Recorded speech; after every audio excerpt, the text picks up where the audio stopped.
Les négociations sont effectivement terminées, la date légale a été respectée. L'augmentation, je le confirme, sera aux environs de 2%, maximum 3%, avec une augmentation parfois un peu plus forte pour les produits les plus impactés par l'augmentation des matières premières. C'est le cas par exemple de la farine, du café, pour lesquels il y aura des augmentations plus fortes. Et en sens inverse, il y aura des produits dont les prix n'augmenteront pas, ce qui permettra effectivement de faire en sorte qu'au maximum, on soit à 2 ou 3%.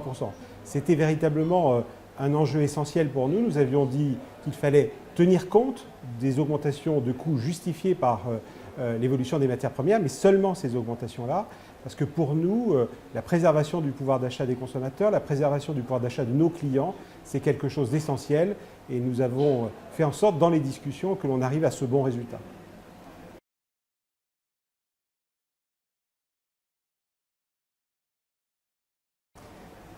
Nous sommes opposés à une solution qui a été mentionnée par la FNSEA, qui est celle d'une indexation, parce que pour nous, ce serait quelque chose d'anti-économique, qui serait très mauvais pour les consommateurs et en plus totalement ingérable pour l'ensemble des enseignes de la grande distribution. Donc nous proposons, à la place de ce système automatique, plutôt qu'il y ait par exemple une contractualisation entre, d'un côté, les filières agricoles dont les prix montent, donc dont les revenus globaux augmentent, notamment les céréales, et de l'autre côté, les filières comme l'élevage qui souffrent justement de l'augmentation de ces prix. Il est normal qu'il y ait une contractualisation entre ces deux filières agricoles. De même que d'une manière générale, nous souhaitons un développement des contractualisations entre les enseignes elles-mêmes, mais sur base volontaire, et les filières, notamment les filières d'élevage, comme ça a été fait déjà, comme ça a déjà été le cas pour plusieurs enseignes de la grande distribution. Ça nous paraît être une bonne voie plutôt que d'avoir un système automatique tel que celui qui a été proposé aujourd'hui par les agriculteurs. Je crois que d'abord, les grandes enseignes sont parmi les entreprises préférées des Français, il faut quand même le rappeler.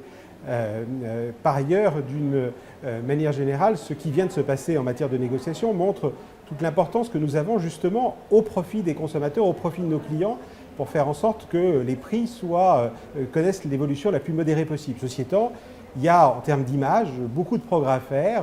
C'est une des tâches qui m'a été assignée depuis ma nomination. Je prends un exemple concret.